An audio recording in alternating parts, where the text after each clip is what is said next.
guys এই ফাৰ্মখন যিখন আপোনালোকে মোৰ বেক সাইডে দেখিব পাইছে এইখন মই 5600 টকাত কমপ্লিট বনাই ৰেডি কৰিছো আপুনি কম খৰচত কেনে ধৰণে গাহৰি পালন কৰিব পাৰিব মানে এই ফাৰ্মখনত মই 10টা গাহৰি পুহিব পাৰিম নমস্কাৰ আপোনালোকে নতুনকৈ গাহৰি পালন ষ্টাৰ্ট কৰিম বুলি ভাবিছে নেকি যদি গাহৰি পালন ষ্টাৰ্ট কৰিম বুলি ভাবিছে তেনেহলে এই ভিডিওটো আপোনাৰ কাৰণে তো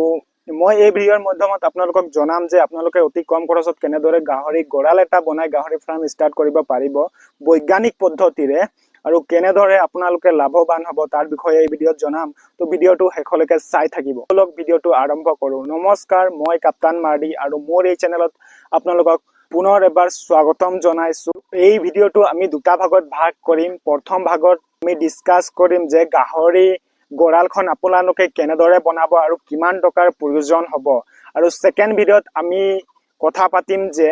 গাহৰি গড়ালটো বনাই কি গাহৰি পুহিব লাগিব কি দানা দিব লাগিব তাৰ বিষয়ে অলপ ডিসকাস কৰিম তো সেকেন্ড পাৰ্টৰ কাৰণে আপোনালোকে চেনেলটো সাবস্ক্ৰাইব কৰি থিব যাতে আপোনালোকে প্ৰথম পাৰ্টটো চাই সেকেন্ড পাৰ্টটো চালে আপোনালোকে ভালদৰে মানে গাহৰি পালনৰ বিষয়ে বুজি পাব তো বলক ভিডিওটো আৰম্ভ কৰো এয়া দেখিব পাইছে মোৰ নতুন ফাৰ্মখন আৰু মোৰ পুৰণা ফাৰ্মৰ বিষয়ে মই আজি জনাম আৰু এই ফাৰ্মখন দেখিব পাইছে গাইস এই ফাৰ্মখনত মই 4টা পোৱালি কাৰণে ৰুম বনাই থৈছো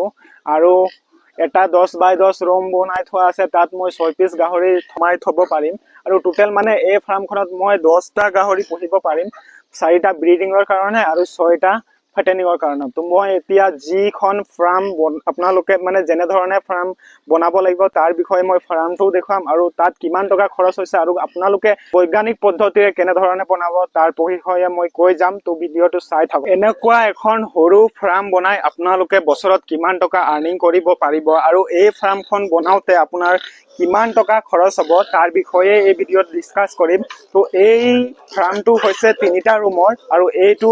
ব্ৰিডিং পাৰপাছত বনোৱা হৈছে আৰু এইটো ফাৰ্মত আপোনালোকে দেখিব পাইছে ওপৰ সাইডে মই তিৰপাল দি থৈছো আৰু ইয়াৰ অল ডিটেইলছ মই এই ভিডিওত দি আছো তো ভিডিওটো চাই থাকক এই ফাৰ্ম গিটাৰ ৰুম গিটা আছে 10 বাই 5 কে আৰু এইটো দীঘলটো 15 ফুট আৰু যোনটো ওপৰত ছালখন দিয়া আছে এই তিৰপালখন এইটো মানে এক্সট্ৰাকে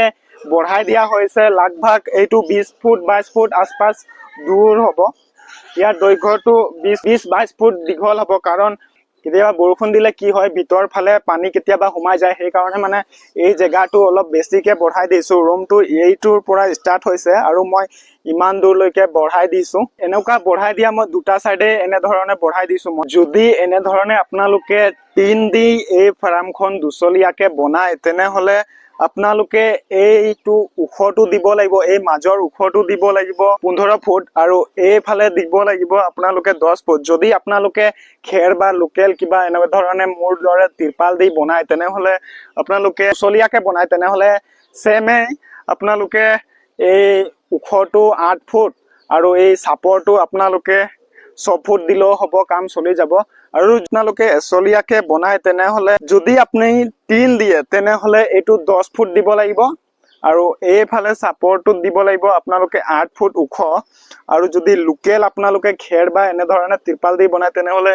এই ওখটো দিব লাগিব 8 ফুট আৰু এই চাপৰটো দিব লাগিব 6 ফুট আপোনালোকে এই ফ্লৰটো আপুনি এইটো সাইডৰ যোনটো তল সাইডৰ পৰা আপোনালোকে এই সাইডত লাগভাগ 3 পৰা 4 ইঞ্চি ওখ কৰিব লাগে যাতে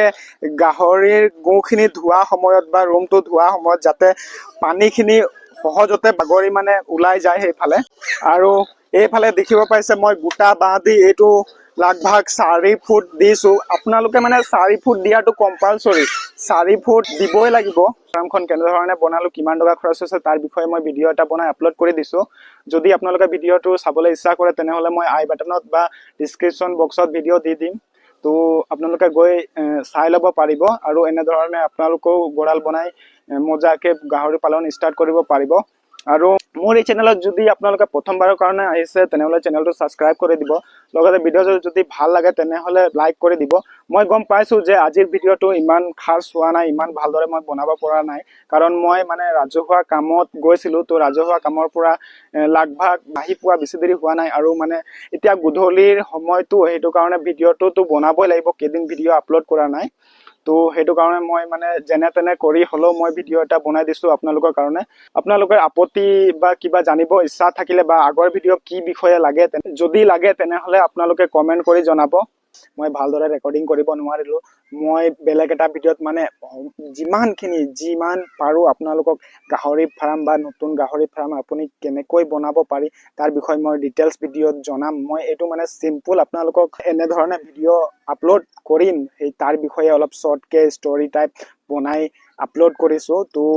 যদি মোৰ ভিডিঅ'ত ভুল হৈছে তেনেহলে মোক ক্ষমা কৰি দিব চেষ্টা কৰিম আগন্তুক দিনত মই আপুনি কম খৰচত কেনে ধৰণে গাহৰি পালন কৰিব পাৰিব এই বিষয়টো আমি ভাল ধৰণে ডিসকাস কৰিম ভাল ধৰণে আলোচনা কৰিম এদিন তো আপোনালোকে বুজিবলৈ চেষ্টা কৰিব সেই ভিডিঅ'টোত মই বেলেগ এটা ভিডিঅ'ত মই আপোনালোকক ভালদৰে বুজাই দিম গাহৰি পালনৰ বিষয়ে তো